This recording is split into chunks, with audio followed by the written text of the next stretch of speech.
Hello बच्चों, आपके अपने YouTube चैनल न्यूरेज एकेडमी में आपका स्वागत है। हम आपको भौतिक विज्ञान पढ़ा रहे हैं क्लास 10th का, जिसमें आप पढ़ रहे हैं प्रकाश का परावर्तन और अपवर्तन। तो इसके पहले हम 2 लेक्चर आपको दे चुके हैं, यानी परावर्तन किसे कहते हैं और परावर्तन में प्रतिबिंब कैसा बनता है ये भी आपको बता चुके हैं और बेसिक जानकारियाँ भी दे चुके हैं, जो आपको आज आने वाले लेक्चर में हम जो बताने जा रहे हैं प्रतिबिंब का बनना, तो इसमें आपको समझ में आ जाएगा। अगर पीछे वाली वीडियो नहीं देखो तो जरूर देख लीजिए, तभी आपको समझ में आ जाए, अन्यथा फिजिक्स समझ में नहीं आएगी, नहीं तो रटना पड़ेगा। रटने वाला हमेशा भूल जाते हैं, इसलिए क्या करिए, जो पीछे वाली लेक्चर है उसको आप पढ़ लीजिए, फिर इसको पढ़िए। बहुत ज़्यादा बड़ी वीडियो नहीं है, तो आइए इसको हम पढ़ते हैं कि इसमें क्या है। अवतल दर्पण में प्रतिबिंब का बनना, यानी अवतल दर्पण में प्रतिबिंब का बनना, कैसे अवतल दर्पण में प्रतिबिंब बनता है उसकी सबकी स्थितियां सीखनी। इसकी टोटल 6 स्थितियां हैं।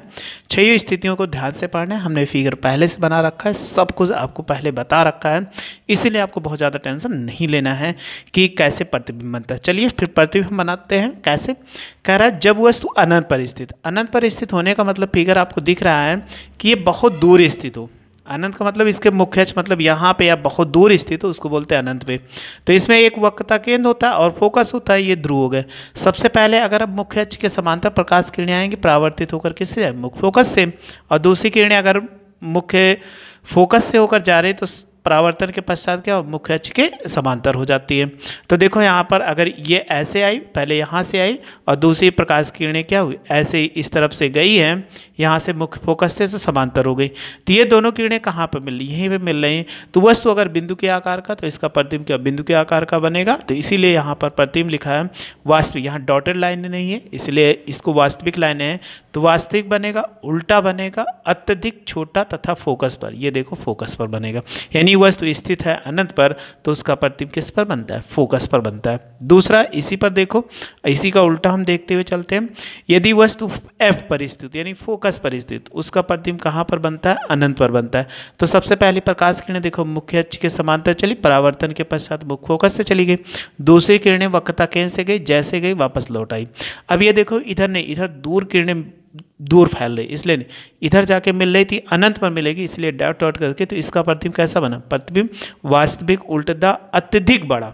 यानी वस्तु फोकस पर स्थित है तो उसका प्रतिबिंब कहाँ पर, बड़ा बनता है, और जब वस्तु अनंत पर स्थित उसका प्रतिबिंब कहाँ पर बनता है, फोकस पर, लेकिन छोटा बनता है। और फोकस पर स्थित प्रतिबिंब उल्टा भी बनेगा, ठीक है, अत्यधिक बड़ा तथा अनंत पर। यानी वस्तु अगर फोकस पर स्थित है तो उसका प्रतिबिंब अनंत पर, अनंत पर स्थित है तो उसका प्रतिबिंब कहाँ बनेगा, फोकस पर बनेगा।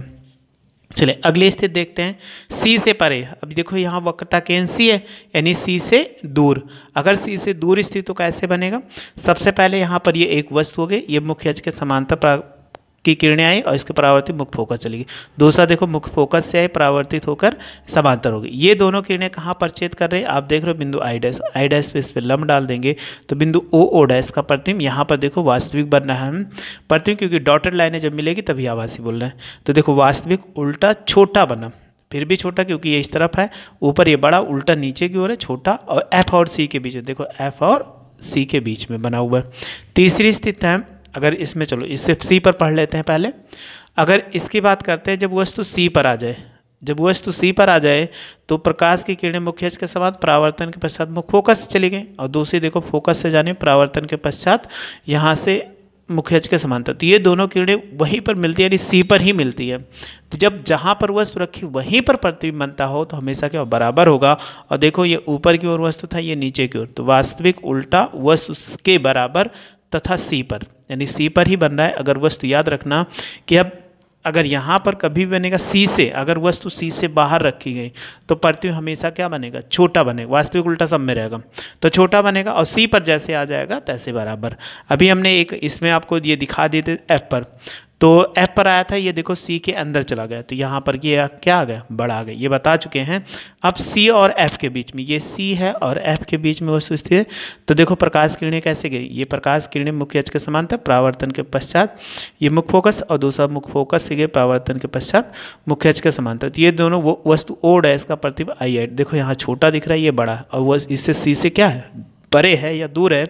तो कैसा बना, वास्तविक बना, उल्टा बड़ा। अभी हमने बताया ना, जैसे सी से अंदर अब जाओगे तो प्रतिबिंब बना, और सी से अगर बाहर रहोगे वस्तु रहेगी तो हमेशा क्या, छोटा बनेगी। हमेशा याद रखना, बड़ा तथा सी से परे, यानी सी से दूर बना हुआ है।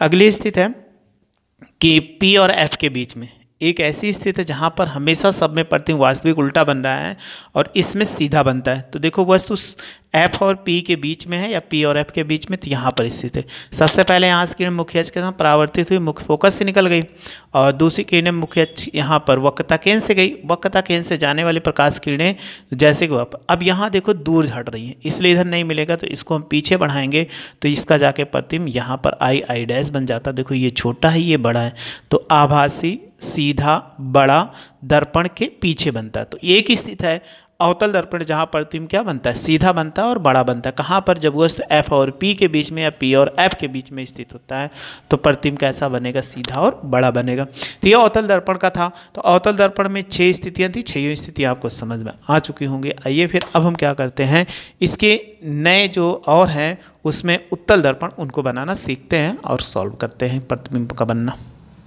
उत्तल दर्पण में प्रतिबिंब बनना देखिए कैसे बनता है। एक वस्तु ओ डैश है, तो सबसे पहले प्रकाश किरणें हम इसको भेज देते हैं इनके वक्रता केंद्र से। सपोज कर लीजिए ये प्रकाश किरणें वक्रता केंद्र से जा रही, तो वक्रता केंद्र से पीछे तो जा नहीं सकती, ये हमेशा जानते हो क्योंकि दर्पण है। तो इनको क्या करेंगे, पीछे की तरफ डॉट डॉट बढ़ाते हैं। क्यों बढ़ाते हैं, क्योंकि प्रकाश किरणें पीछे नहीं जा सकती है। तो ये जहाँ कट कर रही है ये क्या हो जाए, वक्रता केंद्र सी हो जाएगा। पहली किरण यानी ये जैसे आएगी वैसे वापस क्या करती है, लौट जाती है। दूसरी किरणें क्या होंगी, मुख्य अक्ष के समांतर जाएंगी। तो देखो हम समांतर अगर भेज देते हैं, ये मुख्य अक्ष के क्या है, समांतर। जब समांतर गई तो ये परावर्तित होकर मुख्य फोकस से होकर जाती हैं, तो यह मुख्य फोकस से होकर जाती हुई प्रतीत होती है। तो इनको हम ऐसे पीछे यहाँ नहीं जा सकती, तो इसको हम क्या बोलते हैं, आभासी फोकस बोल सकते हैं। तो ये फोकस से चली गई, देखो F से चली गई, और यहाँ पे ऐसे आई और ऐसे ये निकल गई। ये दोनों किरणें कहाँ पर कट गई, देखो यहाँ पर कट कर रही हैं, इससे इस पर क्या कर दे, मुख्य अक्ष पर लंब डाल दीजिए। ये भी डॉटेड रहेगा, तो लंब डाल दिया तो वस्तु ओ डैश का प्रतिबिंब कैसा बन जाएगा, आई डैश। कैसा बना, आप देख रहे हो प्रतिबिंब जो बनेगा, प्रतिबिंब आभासी। और कैसा बना, आभासी और पीछे बनना, दर्पण पीछे हमेशा आभासी बनेगा। सीधा है और क्या है, वस्तु से छोटा, तथा देखो F और P के बीच में, P और F के बीच में, बस ये इतना याद रखना। हमेशा क्या करना है कि अगर आपको मिल जाए कि कोई दर्पण है तो उत्तल दर्पण में, तो उसमें प्रतिबिंब हमेशा आभासी सीधा वस्तु से छोटा और P तथा F के बीच में। इतना आपको याद रखना है। कोई भी प्रतिबिंब बनता और कोई स्थिति पढ़नी नहीं है कि और स्थिति आपकी बुक में दी गई, बस इसी से आपका सारा क्वेश्चन जो होगा वो सॉल्व हो जाएगा, इसमें आपको कोई दिक्कत। अब हम पढ़ लेते हैं कि वस्तु की दूरी u और प्रतिबिंब की दूरी b तथा फोकस दूरी f में संबंध क्या होता है। उत्तल दर्पण के लिए चाहे उत्तल दर्पण मिल जाए, उत्तल दर्पण या अवतल दर्पण, दर्पण के लिए सूत्र पढ़ लो। सूत्र क्या होता है, 1/b प्लस 1/u बराबर 1/f होता है। अब सबका मतलब क्या क्या होता है, u बराबर क्या होता है, वस्तु की दूरी, वस्तु की दूरी, और b बराबर क्या होता है, प्रतिबिंब की दूरी, की दूरी, और f बराबर क्या होता है, फोकस दूरी। और r मिलेगा तो r क्या होता है, वक्रता त्रिज्या होती है। इतनी वैल्यू आपको याद रखना पड़ेगा, क्योंकि न्यूमेरिकल हमेशा पेपर में पूछा जाता है। तो कोई भी न्यूमेरिकल आपको मिलता है तो ये सूत्र हमेशा याद है, 1/b प्लस 1/u बराबर 1/f, या f को इधर लिख सकते हैं लेफ्ट साइड में, उससे आपको कोई दिक्कत नहीं होगी। अब एक चीज़ आता है कि कौन सी वैल्यू निगेटिव होती है, कौन सी वैल्यू पॉजिटिव होती है। तो दोनों में आपको याद रखना पड़ेगा कि, लेकिन इसके पढ़ने से पहले हम एक वैल्यू और पढ़ लेते हैं। सबसे पहले रेखीय आवर्धन, रेखीय आवर्धन इसमें क्या होता है, परिभाषा पहले लिख लो। प्रतिबिंब की लंबाई, प्रतिबिंब की लंबाई तथा वस्तु की लंबाई के अनुपात को रेखीय आवर्धन कहते हैं। इसे स्मॉल m से लिखते हैं। ये आपके लिए बहुत ही जरूरी है कि m से लिखते हैं। अगर इसको नहीं पढ़ोगे तो न्यूमेरिकल आप सॉल्व नहीं कर पाओगे। तो रेखीय आवर्धन बराबर होता है, रेखीय आवर्धन बराबर होता है कि प्रतिबिंब की लंबाई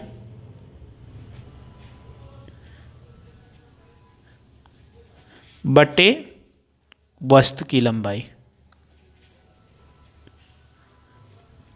ये होता है। तो यहां लिख सकते हैं m, और इसको अगर प्रतिबिंब की लंबाई को h डैश से लिख दें और बटे क्या h हो जाएगा। इसी में एक फार्मूला और होता है, ये हो जाएगा, इसका मात्रक m बराबर -b बटे u, ये भी होता है। तो दोनों फार्मूला आप याद रखिएगा क्योंकि इसी से न्यूमेरिकल सॉल्व होंगे। अब सबसे पहले किसी वस्तु का हमें आभासी, इसकी हम प्रकृति बताते हैं m की सहायता से। अगर m की वैल्यू पता चल गई तो किसी दर्पण के द्वारा जो प्रतिबिंब बनता है उसकी प्रकृति बताते हैं। कैसे बताएंगे? सबसे पहला कंडीशन है कि m का मान आ जाए, ठीक है। m जो होगा वो किस प्रकार डिपेंड करेगा उसके आधार पर हम बताएंगे।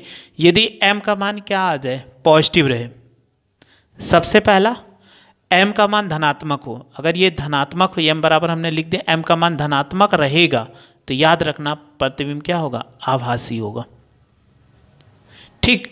यदि m का मान क्या हो, यानी m का मान ही है ये धनात्मक तो आभासी, अगर ऋणात्मक रहेगा तो वास्तविक।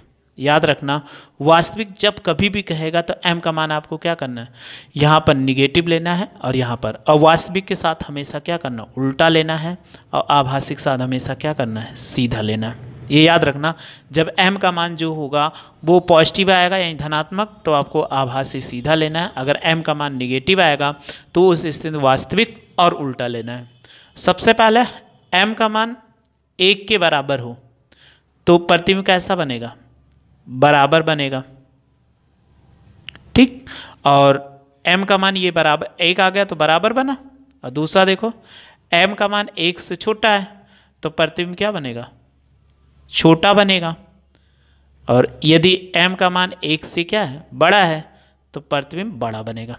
ये इसके कंडीशन है जो आपको याद रखने हैं। सबके कंडीशन, अब प्लस आएगा m का मान, जब प्लस रहेगा तो आप आवाज से सीधा बोलोगे। m का मान निगेटिव है, वास्तविक उल्टा, और m का मान 1 के बराबर रहेगा तो आप क्या कहोगे, बराबर है। और m का मान 1 से छोटा हो जाए तो छोटा प्रतिबिंब बोलोगे, अगर m का मान बड़ा होगा तो बड़ा बोलोगे। अब हमारे लिए आता है कि अगर दर्पण मिल जाए तो अवतल दर्पण और उत्तल दर्पण में कौन कौन सी वैल्यू पॉजिटिव होती है, कौन कौन सी वैल्यू नेगेटिव होती है।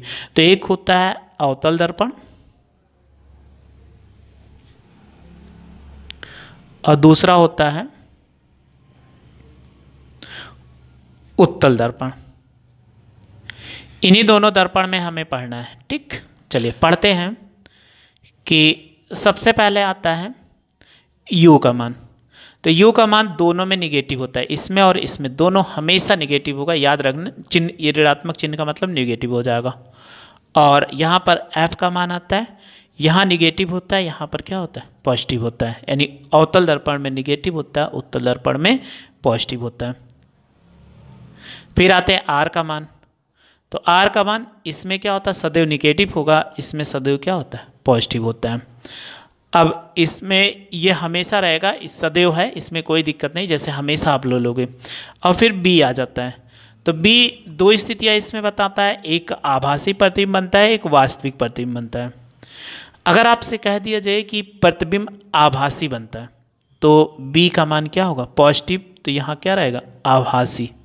तो प्रतिबिंब कहेगा आभासी बनता है, और जब वास्तविक बनेगा तो आपको क्या करना है, निगेटिव लेना है, ठीक।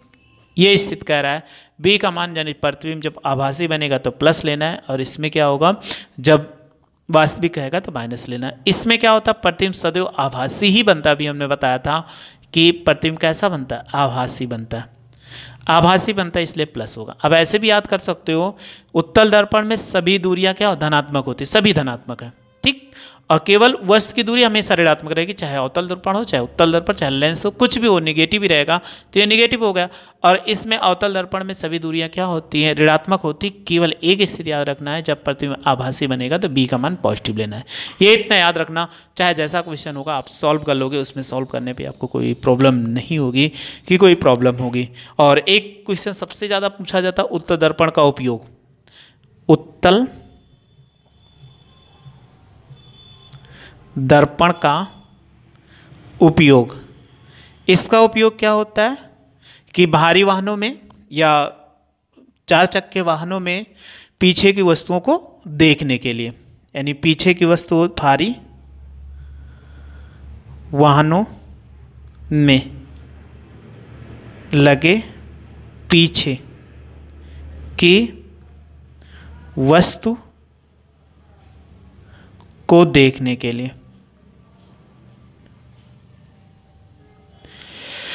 लगा जो दर्पण, लगे दर्पण रहते हैं, उत्तल दर्पण लगा होता है, क्योंकि इसमें हम क्या करते हैं कि भारी वाहन जो होता है उसमें हमें लगा होता है, चाहे जैसा होगा, यानी वाहनों में पीछे की वस्तुओं को देखने के लिए, ऐसे बोल सकते हैं भारी वाहन या वाहन भी होता है, चाहे जिसमें कोई भी वाहन हुआ, अगर पीछे की वस्तु देखना हो तो हमेशा क्या होता है, उत्तल दर्पण का प्रयोग किया जाता है। ठीक, अवतल का क्या पाव होता है,